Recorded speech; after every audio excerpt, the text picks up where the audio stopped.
Hello guys, hello everyone. Yon, for today's video, ayan, gagawa po tayo ng ngayon? Um, Fresh na mixed fruits. So, meron po tayo ditong iba't ibang mga prutas sa aking harapan. Ayun, meron tayong avocado, ayan, fresh na avocado. So, 6 na piraso. Meron tayong 6 na pirasong avocado rito na nagkakalaga ng 1 dinar 700. Nako, hindi ko na i-convert to sa Philippine money is more than 300. 6 na piraso. And then, meron din tayo ditong kiwi. Ayan, isang box na kiwi na nagkakahalaga rin ng 200 pesos. At meron din tayo ditong persimmon, ayan, nagkakahalaga rin ng 200 pesos. Para tayo nag-online selling nito. At meron tayo ditong 2 malalaking mangga, ayan, hinog na po yan, green pa siya pero hinog na siya. Ayan, 2 malalaking mangga, hindi ko na sasabihin nga yung mga presyo kasi mahal po ang mga prutas dito. Kumpara mo sa atin sa Pilipinas, mas mahal. Ayan, meron din tayo ditong apple. Ayan, 6 na pirasong apple. At meron din tayo ditong, wow, dragon fruits. It's my favorite. Ayan, napakamahal ng dragon fruits dito. Ayan, Naku, magkano ito? More than 300 pesos, 2 piraso. So, ganun po talaga kasi malayo pa ang pinanggagalingan nito. Hindi ko alam kung saan galing yan. Kung sa Pilipinas ba galing yan. At meron din tayo ditong grapefruits. Ayan. Ang ating grapefruits. 2, 4, 6, 8. 8 pirasong grapefruits ang ating nabili. Iba't ibang klaseng prutas na gagawin natin fresh na mixed fruits.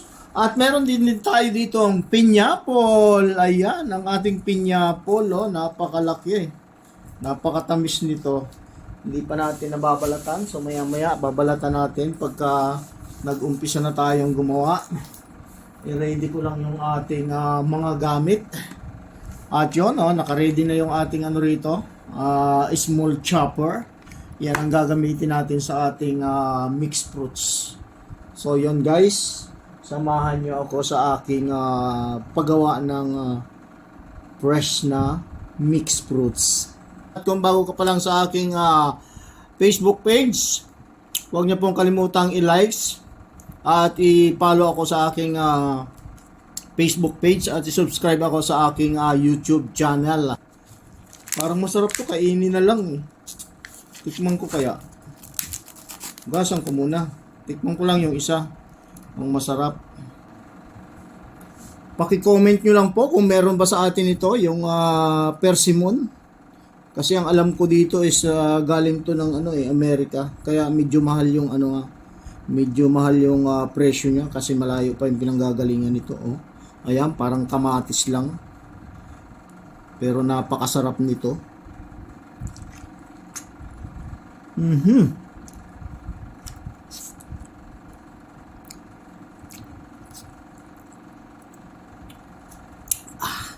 Kainin ko na lang kaya ito ng ganito.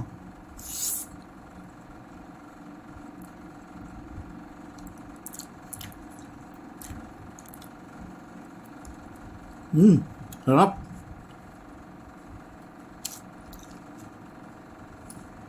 Pero syempre gusto kong gumawa ng mixed fruits. Yung fresh. Ito yung kulay ng ating dragon fruits. Puti siya, puti. Merong nito yung kasing kulay din itong yung labas na yan yung lavender. Maganda yun pero ito mukhang maganda rin naman. Tikman natin kung masarap ba. Tikman natin kung masarap ba to. Masarap nga. Parang gusto kong kainin lang. Huwag nang gawin juice. Pero mas masarap to, yung halo-halo nga yung as in mixed fruits. Yan nga mixed fruits halo-halo Halo-halong walang yelo. At walang sago. Puno na yung aking lagayan. Maliit lang kasi itong aking maliit lang itong aking anong tawag dyan? Chopper. So umpisahan na natin.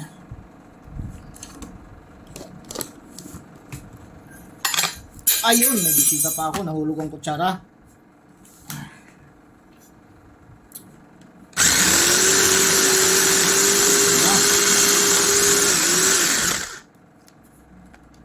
Ganda,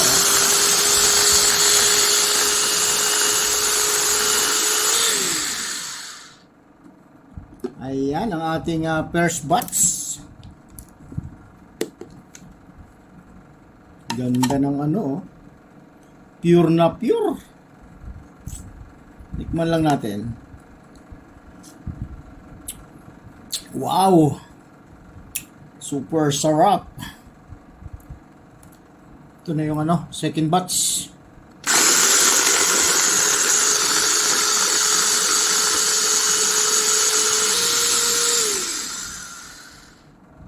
Yan.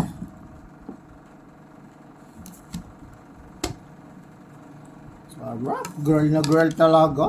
Ayan, Manatin. Wow. Kada halo may tikim. Pangatlong salang na kaya.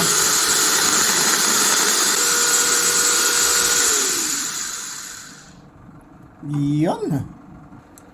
Habang gumagawa pala ako dito, meron palang natutulog doon sa kama ko. Yan, Yan. Sino yan?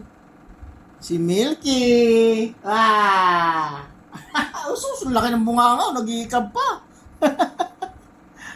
So, ayun. Pangatlo.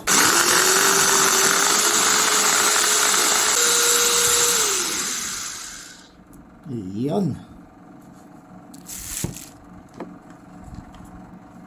Ito, kaya ganito yung kulay niya. Meron kasi siyang ang halo nito is blackberry, strawberry, blueberry, raspberry. Yan, kaya ganyan yung kulay niya. Tapos yung pineapple. Pero mamaya i-mix ko rin yan para pare-parehas sila yung pag mimix ko sa isang lagayan. So ito na, pang last natin.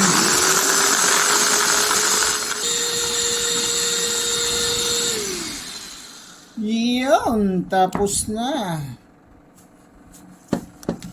Tapos na rin tayo sa ating project. Sasali na natin to sa lagayan.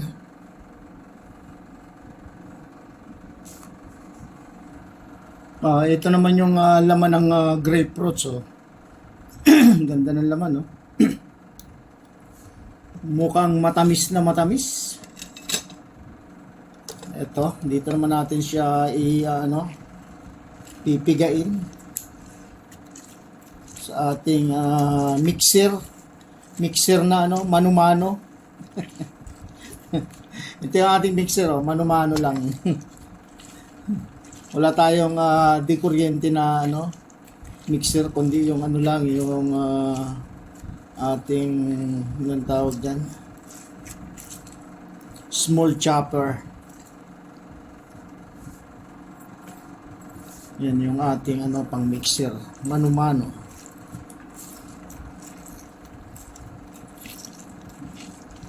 Malinis naman yung kamay ko. Tsaka naman ako naman ang iinom niyan.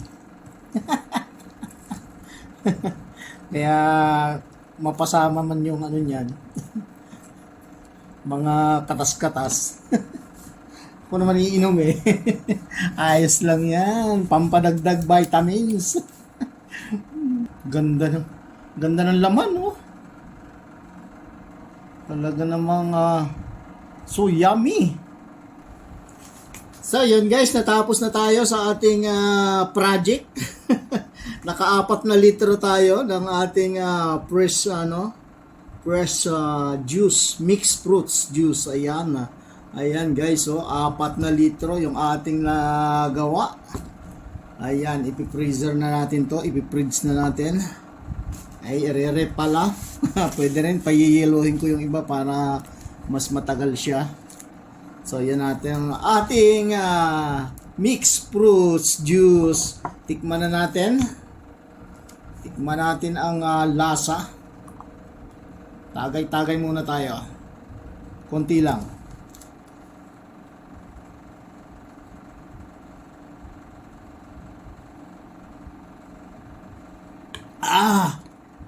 Wow! Panalo! So yun, hanggang dito na lang mga idols.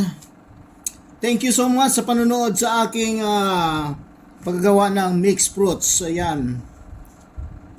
Hanggang sa muli natin pagkikita sa aking susunod na mga video. Huwag kalimutang i-follow at i-subscribe ako sa aking YouTube channel. Thank you so much!